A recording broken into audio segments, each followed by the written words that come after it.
Hello guys, you are welcome to our education point. मेरे channel में आपका स्वागत है। जी एजुकेशन पॉइंट में आपका स्वागत है। जैसा कि आपका मैसेज मुझे मिला, उस मैसेज के तहत मैं यहाँ आपको बताना चाहता हूँ कि ग्रामर का हिंदी व्याकरण होता है। और जैसे ही ग्रामर का आपको परिभाषा पहले पार्ट में बताया गया है, उसका हिंदी होता है ग्रामर अर्थात व्याकरण भाषा की आधारशिला है।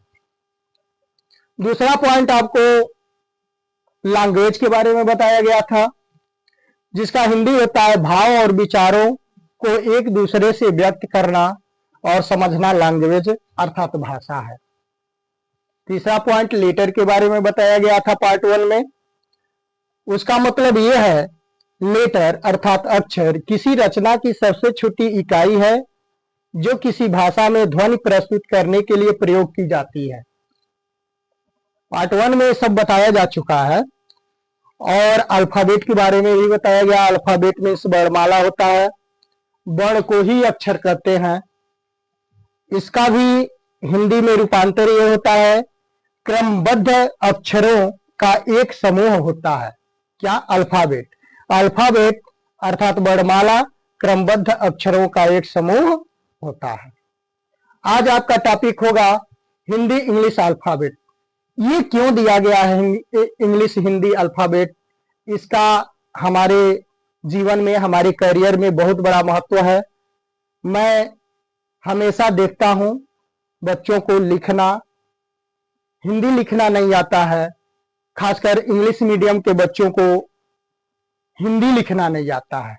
और हिंदी से इंग्लिश में किसी का नाम, इंडियन नेम, प्लेस का नाम हो, व्यक्ति का नाम हो, मोहन, सोहन, गीता, सीता, श्रद्धा, प्रिया, सिद्धार्थ, इस तरह का नेम जो होता है, इंग्लिश मीडियम के बच्चे साफ नहीं लिख पाते हैं, हिंदी में भी नहीं लिख पाते हैं और उस हिंदी का इंग्लिश में कन्वर्जन नहीं कर पाते हैं।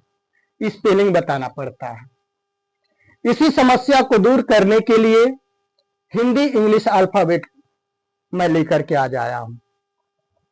हिंदी मीडियम के बच्चों के लिए, इंग्लिश मीडियम के बच्चों के लिए यह वरदान साबित होगा। जैसा कि हम देखते हैं, हिंदी हम लोगों को याद ही है।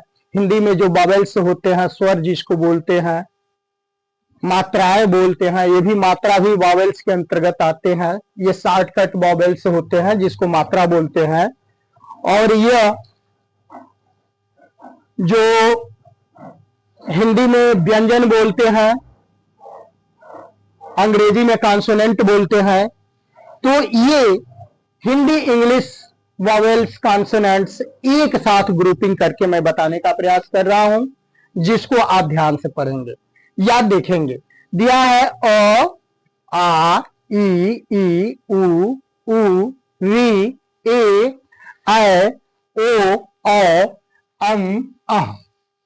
यहां देखेंगे अ का स्पेलिंग दिया है ए, आ का डबल ए, छोटी ई का आई, बड़ी ई का डबल ई, छोटा ऊ का यू, बड़ा ऊ का डबल ओ, यहां देखेंगे। और ऋषि ऋषि का री बोलते हैं आर आई।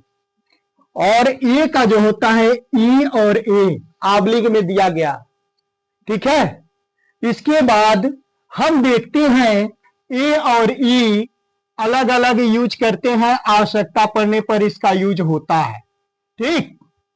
तो यहां ध्यान देने वाली बात यह है कि ए या ए का यूज करते हैं। यहां अय होता है, अय साउंड के अनुसार ए आई, ओ का ओ, औ का ए यू यहां दिया गया है। अंग का एन होता है और अह का एच होता है। उसी तरह मात्रा है जो हिंदी इंग्लिश का है, सेम अ हट जाता है, अ की कोई मात्रा नहीं होती है। यह ऐसा स्वर या वॉवेल होता है जो व्यंजन के साथ ऑलरेडी जुड़ा रहता है। मैं आपको बताऊंगा।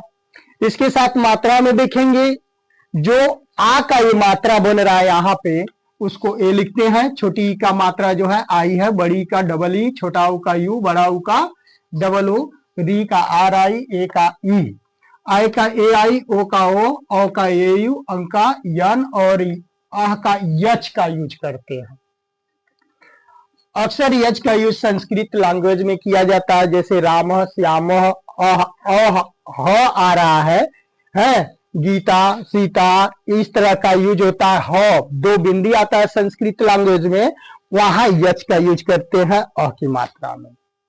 ध्यान देने वाली बात है, यहाँ दोनों ये कॉन्सोनेंट दिया गया है जिसको व्यंजन बोलते हैं, हिंदी और इंग्लिश का।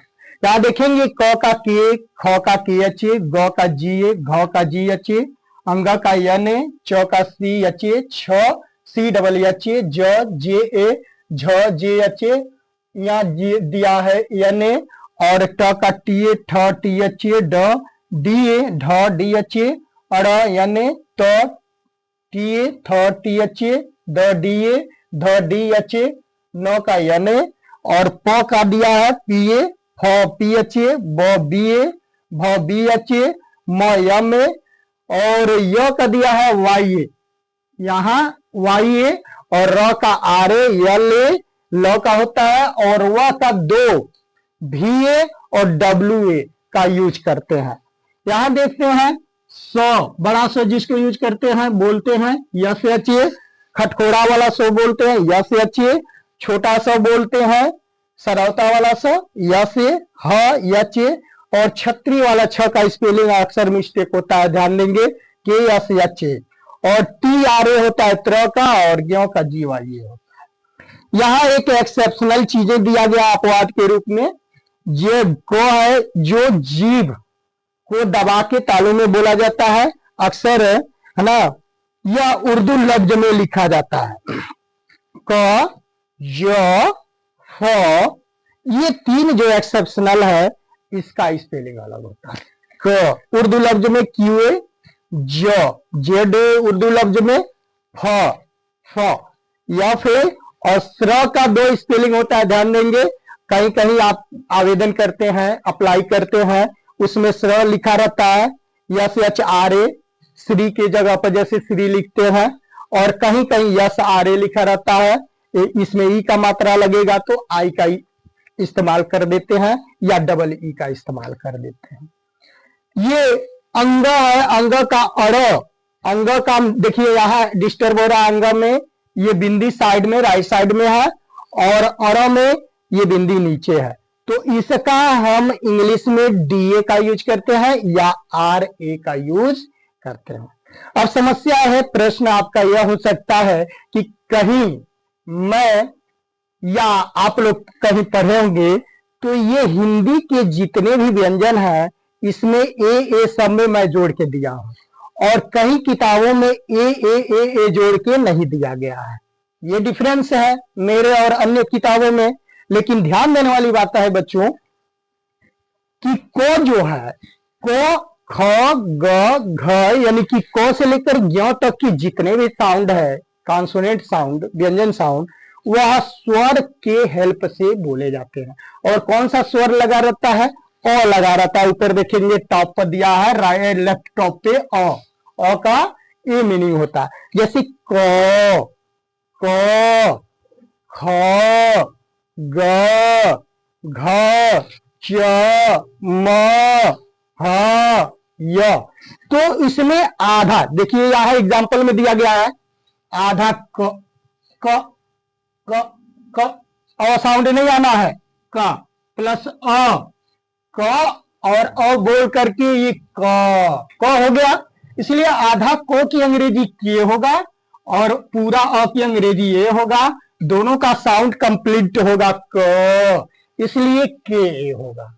उसी तरह ख प्लस अ, इस तरह से ख, आधा ख का अंग्रेजी के एच और अ का पूरा ए, यहां एग्जांपल में देखेंगे, और दोनों का साउंड पूरा पूरा बनेगा ख ख, इसलिए के एच।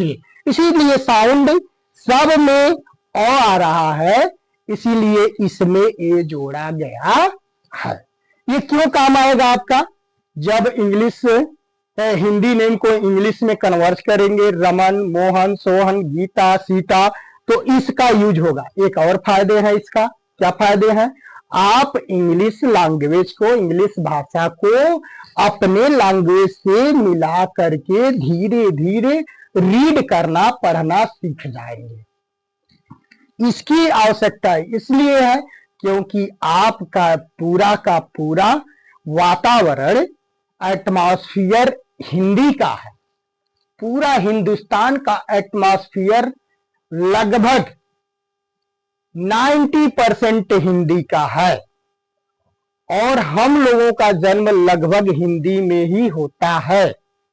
इसलिए हिंदी के साथ इंग्लिश को हेल्प में लेकर पढ़ा लिखा और समझा जाता है।